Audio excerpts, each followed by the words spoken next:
Amados hermanos, buenos días. Siempre es un privilegio poder escudriñar la palabra del Señor.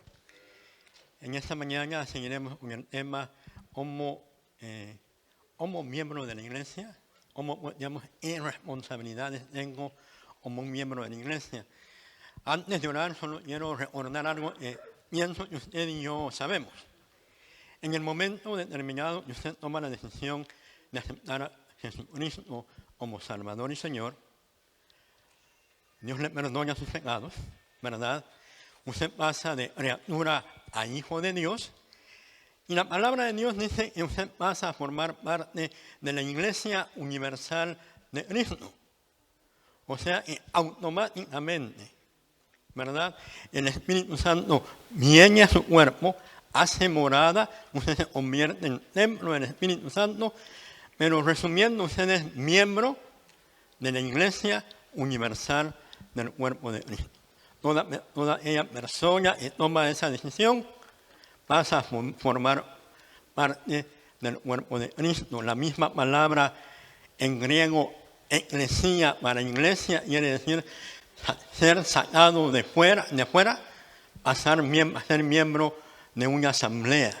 Ahora, más adelante, usted, dirigido por Dios, toma la decisión de hacerse miembro de una iglesia local. O sea, tenemos que recordar que hay una diferencia en ser miembro del cuerpo de Cristo a nivel general, en su cuerpo, pero Dios pone en su corazón y usted decide ser miembro de una iglesia local. Ahora, el mensaje de hoy es para todos, como miembros del cuerpo de la Iglesia Universal de Cristo, pero también como miembros de la Iglesia Bautista Hispana Luz y Verdad. Oramos. Padre eterno, en esta mañana reconocemos tu misericordia, reconocemos que estamos presentes aquí el día de hoy porque tú has sido fiel con nosotros. Gracias por el privilegio de escudriñar tu palabra. Y vengo delante de ti pidiendo la dirección de tu Santo Espíritu, tanto para hablar como para poder escuchar lo que tú nos quieres decir en esta mañana. Te alabamos, te bendecimos y pedimos que tu palabra pueda motivarnos, como siempre, a acercarnos más a ti en todo momento y en todo lugar. Gracias en el nombre de Cristo Jesús. Amén. El pasaje que vamos a ver el día de hoy se encuentra en 1 Tesalonicenses, capítulo número 4, del 1 al 12. Pero antes de ir al pasaje, quisiera que leyéramos el capítulo 3. Solo lo vamos a leer y decir algunas cosas que me sirven como trasfondo por qué Pablo escribe el capítulo número 4. 1 Tesalonicenses, capítulo número 3. Dice de la siguiente forma: por lo cual, no pudiendo soportarlo más, acordamos quedarnos solos en Atenas y enviamos a Timoteo, nuestro hermano servidor de Dios y colaborador nuestro en el Evangelio de Cristo, para confirmaros y exhortaros respecto a la fe, a fin de que nadie se inquiete por estas tribulaciones. Porque vosotros mismos sabéis que para esto estamos puestos. Porque también estando con vosotros, os predecíamos que íbamos a pasar tribulación, como ha acontecido y sabéis. Por lo cual, también yo, no pudiendo soportar más, envié para informarme de vuestra fe, no sea y hubiese tentado el tentador, y en nuestro trabajo resultase mal. Pero cuando Timoteo volvió de vosotros a nosotros y nos dio buenas noticias de vuestra fe y amor, que siempre nos recordáis con cariño, deseando vernos como también nosotros a vosotros. Por ello, hermanos, en medio de nuestra necesidad y aflicción, fuimos consolados de vosotros por medio de vuestra fe, porque ahora vivimos y si vosotros estáis firmes en el Señor. por lo cual en acción de gracias podemos dar a Dios por vosotros, por todo el gozo con que nos gozamos a causa de vosotros delante de nuestro Dios, orando de noche y de día con gran insistencia para que veamos vuestro rostro y completemos lo que falta a vuestra fe. Mas el mismo Dios y Padre de nuestro y nuestro Señor Jesucristo dirija nuestro amigo a vosotros. Y el Señor os haga crecer y abundar en amor unos para con otros, para con todos, como también lo hacemos nosotros para con vosotros, para que sean afirmados vuestros corazones irreprensibles en la santidad delante de Dios nuestro Padre en la venida de nuestro Señor Jesucristo. ¿Por qué leo el capítulo número 3? Hay varias razones. La primera de ellas, rápidamente, en el capítulo número 3 vemos la preocupación que Pablo tenía por los hermanos de la iglesia de Tesalónica. Y Pablo dice, no lo soporto más, tengo que saber de ustedes. Manda a Timoteo. Y Pablo, preocupado por la situación, pero Timoteo vuelve y le da muy buenas noticias. Ahora, tanto Pablo estaba en Atenas y los hermanos de Tesalónica están pasando situaciones difíciles. Pero la noticia de que los hermanos de Tesalónica están bien, viene y conforta el corazón del apóstol Pablo. Y dice que se siente con más deseos de vivir hasta cierto mundo. Ahora bien, Pablo reconoce que Dios está obrando en la iglesia de Tesalónica. Ahora bien, en el capítulo número 4, Pablo va a tratar de dar instrucciones más específicas a la iglesia de Tesalónica. Pero como lo dije al principio, primeramente era un mensaje para la iglesia de Tesalónica, pero es un mensaje para cada uno de nosotros. Vamos entonces al capítulo número 4. Empezamos con el verso 1. Usted tiene en sus manos el bosquejo. Vamos a tratar de irlo viendo paso por paso. Empezamos con el verso 1. Por lo demás, hermanos, os rogamos y exhortamos en el Señor Jesús, y de la manera que aprendisteis de nosotros, como os conviene conduciros y agradar a Dios, así abundéis más y más. El título que le he puesto al mensaje de hoy dice, como miembro de la iglesia, ¿cómo debo conducirme y agradar a Dios? En esta porción vamos a tratar de dar respuesta a esa pregunta. Ustedes pueden ver la primera frase que aparece es, por lo demás. Esta frase sirve para unir el capítulo número 3 con el número 4. Ahora, Pablo es claro, el mensaje es para los hermanos, para ellos en un momento determinado han aceptado al Señor Jesucristo como Salvador y Señor, son miembros de la Iglesia Universal, ¿sí? Pero también eran miembros de la Iglesia de Tesalónica. Y el mensaje en última instancia es para usted y para mí, como miembros de Iglesia Bautista Hispana, Luz y Verdad. Luego Pablo utiliza una frase que usted y yo conocemos. La frase es, os rogamos. Pablo siempre, teniendo la autoridad como apóstol, se dirige muchas veces tanto a la iglesia de Roma y a la iglesia de Tesalónica pidiendo una súplica. Por favor, les ruego. Luego, Pablo dice, ese os ruego también puede significar os animo, pedir por favor. Luego dice, por lo demás hermanos, os rogamos y exhortamos. Lamentablemente, la primera idea que usted y yo tenemos de la palabra exhortar es regañar. Pero al contrario, la palabra siempre significa animar. Hermano, estás haciendo esto, no lo debes hacer, esto es lo que tú y yo debemos hacer: animar o regir. Luego Pablo en el mismo versículo dice: os exhortamos en el Señor Jesús. Pablo siempre apela a la autoridad de nuestro Señor Jesucristo. Luego Pablo dice: de la manera que aprendisteis de nosotros, os conviene, la pregunta, conduciros y agradar a Dios, así abundéis más y más. O sea, el versículo 1 me sirve para el tema de hoy: cómo debo conducirme y cómo debo agradar a Dios.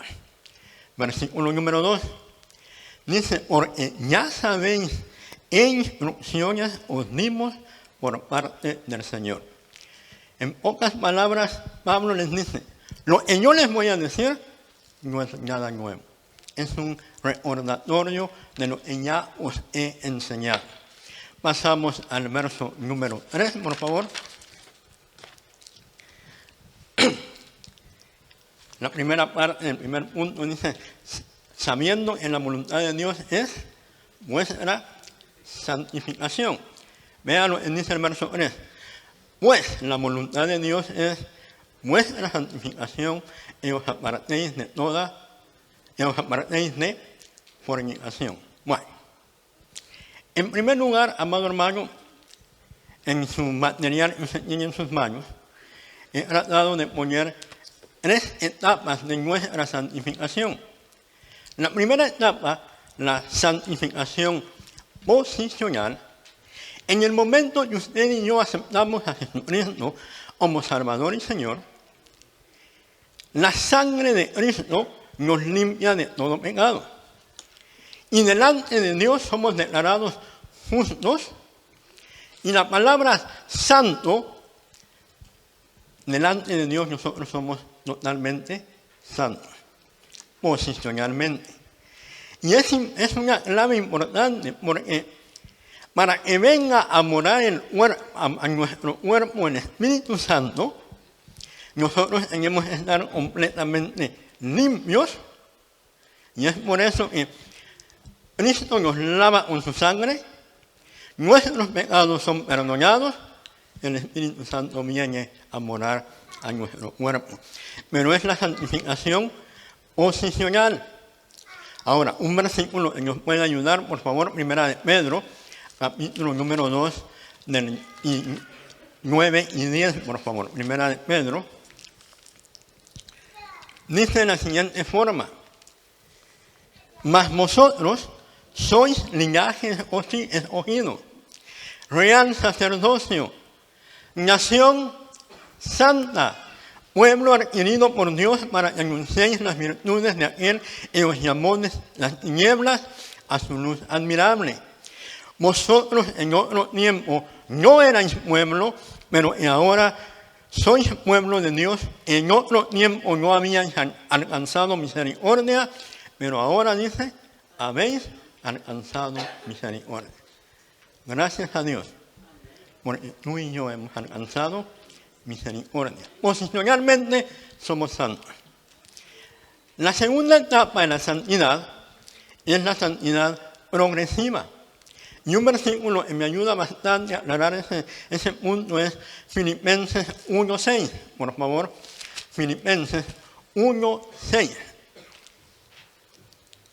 Pablo dice: estando persuadido de esto, el que comenzó en vosotros la buena obra, la perfeccionará hasta el día de Jesucristo. Amado hermano, desde el momento que usted y yo aceptamos a Cristo, Dios ha empezado a obrar en nuestra vida, en nuestro corazón, en nuestra mente. Estamos en un proceso de perfección. La lectura de la palabra, la asistencia a la iglesia como un miembro normal, en la oración, pueden ayudarnos a crecer espiritualmente. Y Pablo lo vuelve a decir siempre en el libro de Filipenses, capítulo número 3, versos 12, dice de la siguiente forma: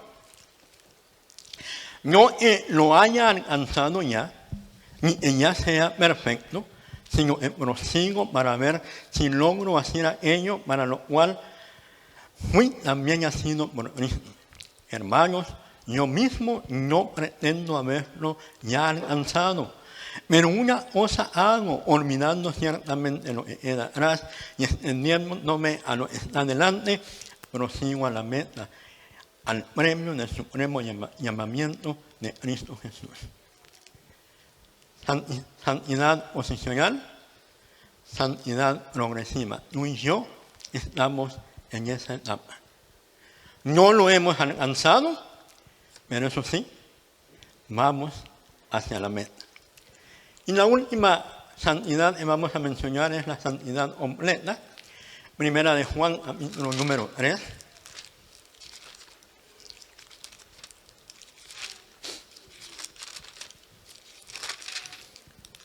Vean lo que dice el apóstol Juan: mirad cuál amor nos ha dado el Padre para que seamos llamados hijos de Dios.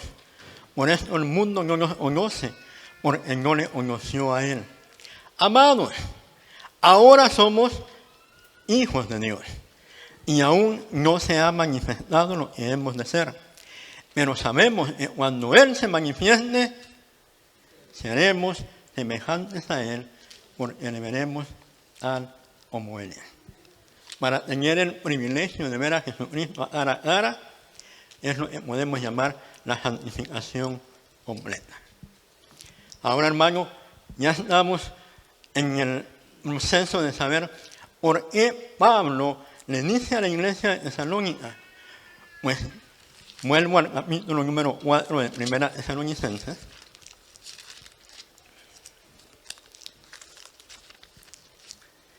Por los demás hermanos, os rogamos y exhortamos en el Señor Jesús, en de la manera que aprendisteis de nosotros, como os conviene conduciros y agradar a Dios, así abundéis más y más, porque ya sabéis qué instrucciones os dimos por el Señor, pues la voluntad de Dios es vuestra santificación y os apartéis de fornicación. Ahora,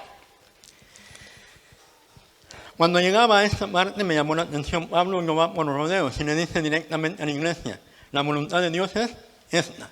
¿Cuál es? Vuestra santificación. Y luego pasa, por decirlo así, ¿cómo puedo poner yo en práctica esa santificación? Y la primera parte dice: que os apartéis de toda fornicación. La palabra en el original de la palabra fornicación es la palabra pornea. Usted se puede dar una idea hasta cierto punto, pornografía. En resumen, puedo decir que fornicación, a veces nosotros decimos las relaciones extramaritales de dos personas que no se han casado. Las relaciones extramaritales entre uno casado y otro, o sea, adulterio en pocas palabras. Pero bíblicamente, fornicación va aún más profundo. Siempre Dios, cuando hablaba con el pueblo de Israel, le decía: ustedes me han sido infieles. Y la idea de fornicación es ser infiel, fallarle a la persona que amo. Pero la primera acepción que siempre va a poner la Biblia es fallarle a Dios.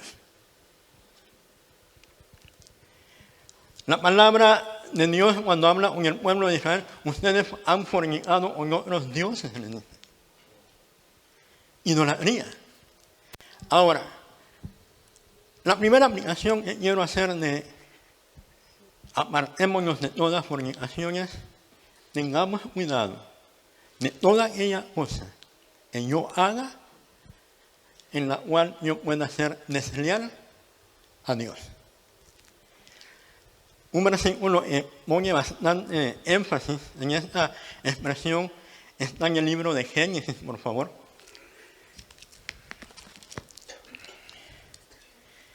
Libro de Génesis. Y siempre me ha llamado la atención la respuesta que le da José a la esposa de Potifar. Dice, no hay otro, 39:9 dice, no hay otro mayor que yo en esta casa. Y ninguna cosa se me ha reservado sino a ti. Por cuanto tú eres su mujer. ¿Cómo pues haría yo este grande mal y pecaría contra Dios? José nos da la idea exactamente de lo que es fallarle a Dios. Es cierto, la fornicación va a ofender a mi novia, a mi esposa, a mi ser querido. Pero el énfasis que presenta siempre en la palabra es fallar a Dios. Por eso Pablo de inmediato dice, apartémonos de toda fornicación. Vuelvo a 1 Tesalonicenses, capítulo número 4.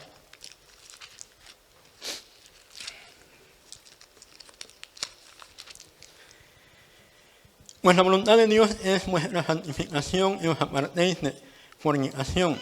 Número 4:4.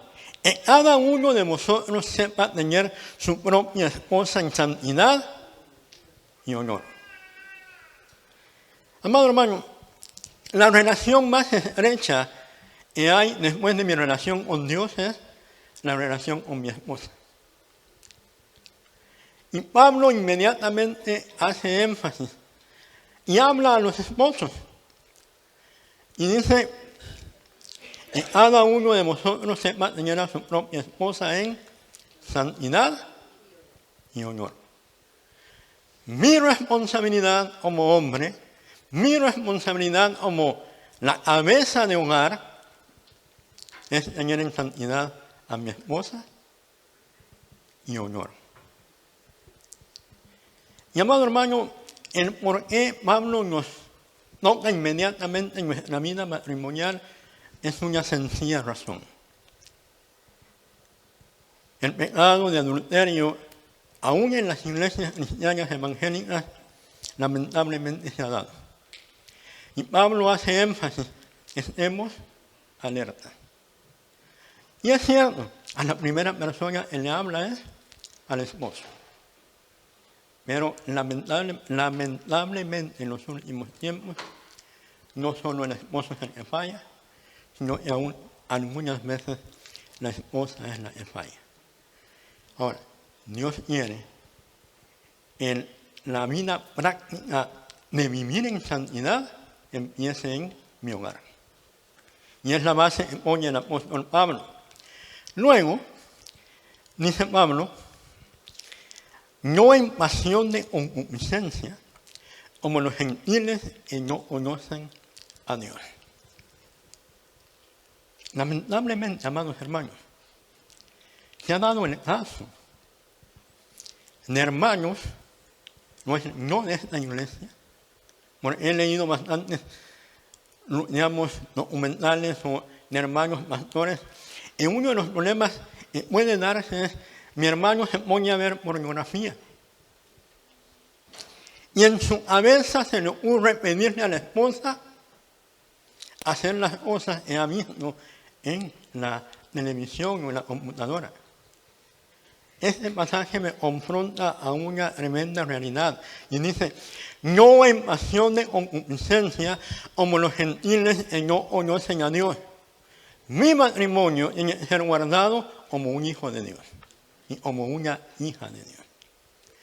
Por eso me llama bastante la atención que el apóstol Pablo hace énfasis en nuestra santidad, se va a ver en la vida práctica, en mi relación con Dios, pero mi relación con mi ser querido, mi esposa o mi esposo.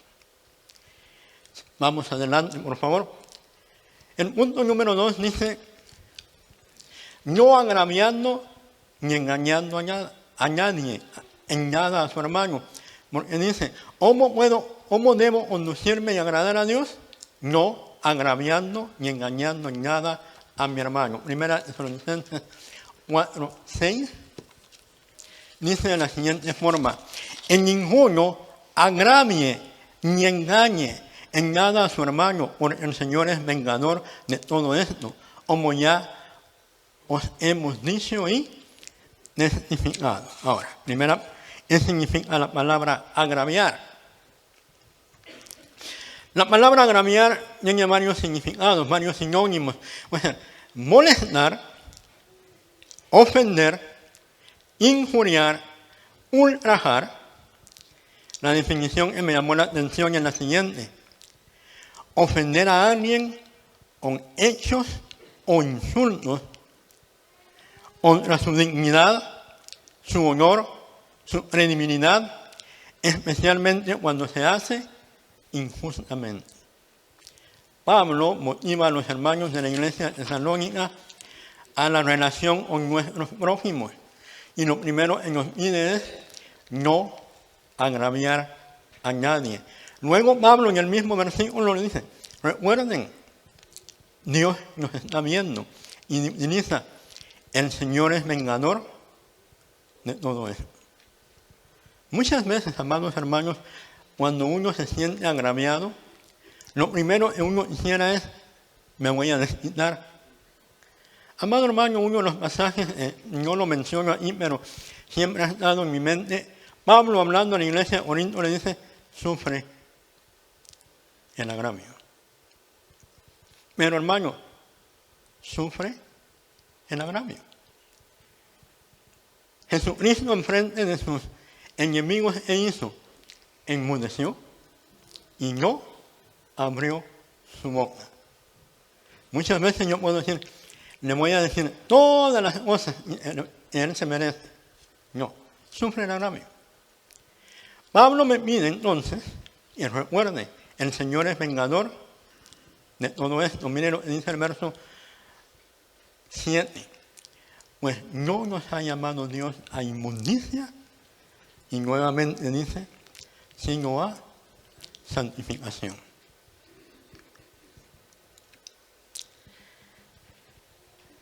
Tercer punto dice, ¿cómo debo conducirme y agradar a Dios? No desechando sus mandatos. Verso número 8. Así que el que desecha esto, no desecha a hombre, sino desecha a Dios, que también nos dio el Espíritu Santo. Amados hermanos, muchas veces hablar de santidad no nos gusta. Y la actitud que yo puedo tomar y decirle, el hermano lo puede decir, que lo diga, pero si tu actitud y mi actitud es desechar, Pablo, como se anticipa con los hermanos de Tesalónica, y les dice, el que desecha esto, no desecha a hombre, sino a Dios, que también nos dio el Espíritu Santo. Cuando escudriñaba la porción, es una tremenda responsabilidad estar delante de ustedes. Pero te pido en el nombre de Cristo Jesús, no deseches la palabra. Puedes ver en mí cantidad de errores y cantidad de faltas, pero no deseches la palabra. Porque he tratado en esta mañana de ser lo más literal posible. Porque así como Dios me ha hablado, quiero compartirle a ustedes lo que Dios tiene para cada uno de nosotros. Pasamos al número 4. ¿Cómo debo conducirme y agradar a Dios? Amándonos fraternalmente. Versos 9 y 10 dice, pero acerca del amor fraternal no tenéis necesidad que os escriba, porque vosotros mismos habéis aprendido de Dios y os améis unos a nosotros. Pablo le dice a los hermanos de la iglesia de Tesalónica, ustedes ya aprendieron. Y el verso que quiero añadir está en Primera de Juan, por favor. Primera de Juan, capítulo número 4.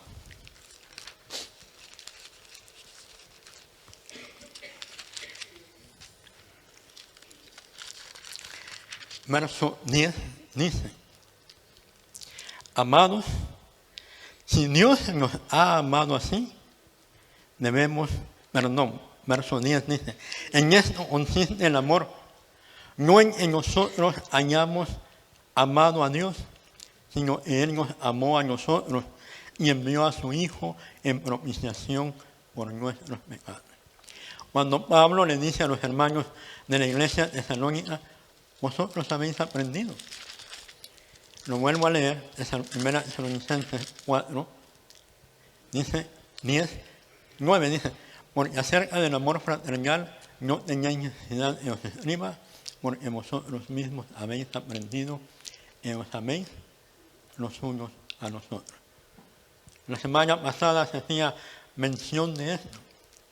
Una señal como miembros de la Iglesia Universal y como miembros de alguna iglesia local debe ser el amor fraternal. Versículo 10 dice, y también lo hacéis con todos los hermanos que están por toda Macedonia.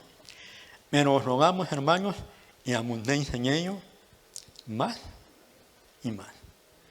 Hermanos, si usted lo hace, abunde en ello más. Y si no lo estoy haciendo, empecémoslo a hacer. En nuestras relaciones sean en un amor fraternal. Ahora, llegamos a los versículos finales y cuando la primera vez volví a ver ese pasaje me llamó la atención el verso 11. Dice, y que procuréis tener tranquilidad.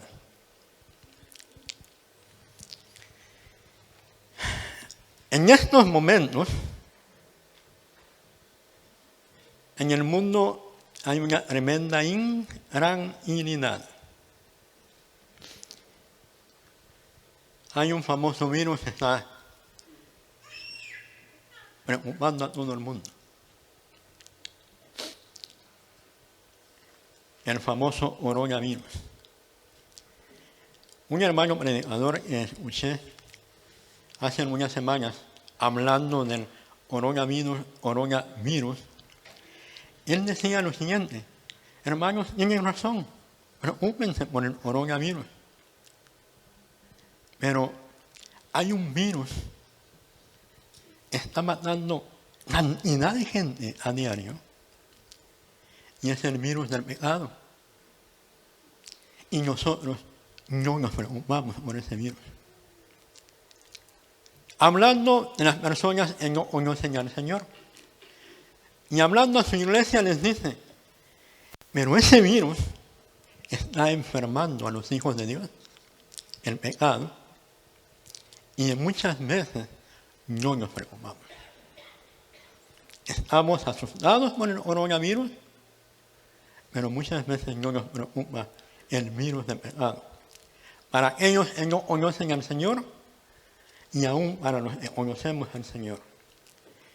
Y el apóstol dice que procuréis tener tranquilidad. Hace unas semanas acabamos de terminar, por nada estéis afanados. Y hermano, me llama la atención que Pablo, después de confrontar a los hermanos de Tesalónica, de decirles, vivan en santidad, cuiden sus matrimonios, ámense fraternalmente. Como quien dice, Pablo ha puesto la base. Mi relación con Dios, mi relación con el cónyuge, es la persona a quien más amo después de Dios. Y ahora Pablo les dice, si ustedes están con la ayuda de Dios tratando de hacer esto, tratando de vivir en santidad, un resultado lógico sería traten de vivir tranquilamente. Pero en la realidad, amados hermanos, en nuestras vidas muchas veces no hay tranquilidad. Algunos dicen, hermano, no puede dormir. ¿Por qué no pudo dormir, hermano? Porque he estado pensando en esto, en esto, en esto, en esto, en esto, en esto. Cuando Pablo dice, procuren, quiere decir, esfuérzate, trata de alcanzar eso. Otra versión dice, ponte el propósito de vivir tranquilamente. Muchos sueñan el día tuviera 26 horas. Ni aún teniendo 26 horas del día, nos alcanzaría. Ya hoy estamos a 8 de marzo, ya el año va corriendo. Pero amado hermano, en esta mañana oigamos el consejo de Pablo. La voluntad de Dios es vivir en santidad. La voluntad de Dios es cuidar mi matrimonio. La voluntad de Dios es que nos amemos fraternalmente y que nos esforcemos por vivir tranquilos. Luego dice, ocuparos en vuestros negocios de la manera que os hemos mandado. O sea, tengo que trabajar, sí, pero el trabajo no me quite la tranquilidad del espíritu. Recuerden, amado hermano, el trabajo es una bendición. Siempre es algo, el trabajo es una maldición, hermano. Es bíblico, lo dice Génesis. El trabajo es la bendición que Dios te da para llevar los medios, alimento a tu casa. Y es una bendición. Y Pablo les dice, vivan tranquilamente, ocúpense en vuestros negocios y trabajar con vuestras manos de la manera que os hemos mandado, a fin de que os conduzcáis honradamente para con los de afuera y no tengáis necesidad de nada. ¿Cómo debo conducirme y agradar a Dios? Sabiendo en la voluntad de Dios es nuestra santificación, no agraviando ni engañando en nada a mi hermano, no deseando sus mandatos, amándonos fraternalmente, procurando tener tranquilidad. Amado hermano, la palabra del Señor es clara. Os exhorto. La palabra exhortar quiere decir animar, motivar. Tomémonos de la mano de Dios. Preocupaciones pueden haber por cantidad en nuestra mente en ese momento. Pero recuerda, no estamos solos. Estamos en el hueco de la mano de Dios.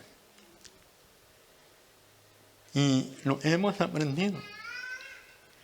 Convierte tus preocupaciones en peticiones de oración. Porque la oración del justo puede mucho. Y alguno me va a decir en ese momento, hermano, pero no todos somos justos. Recuerde, posicionalmente, delante de Dios, Él pagó el precio para que nosotros fuéramos santificados, justificados, redimidos. En esta mañana, un hermano, y animo, 8 de marzo de 2020, ya me iba al siglo pasado.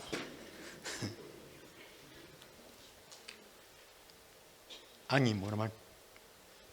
Estamos en las mejores manos, en las manos de Dios. ¿Es fácil? No es fácil, pero Dios está con nosotros y Él nos ha dado los medios para tener la victoria. Termino con Filipenses 4:13. Todo lo puedo en Cristo que me fortalece. Oramos. Padre eterno,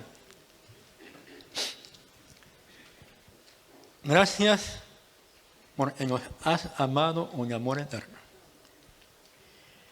Y gracias porque en esta mañana podemos reconocer tu amor, tu cuidado, tu misericordia.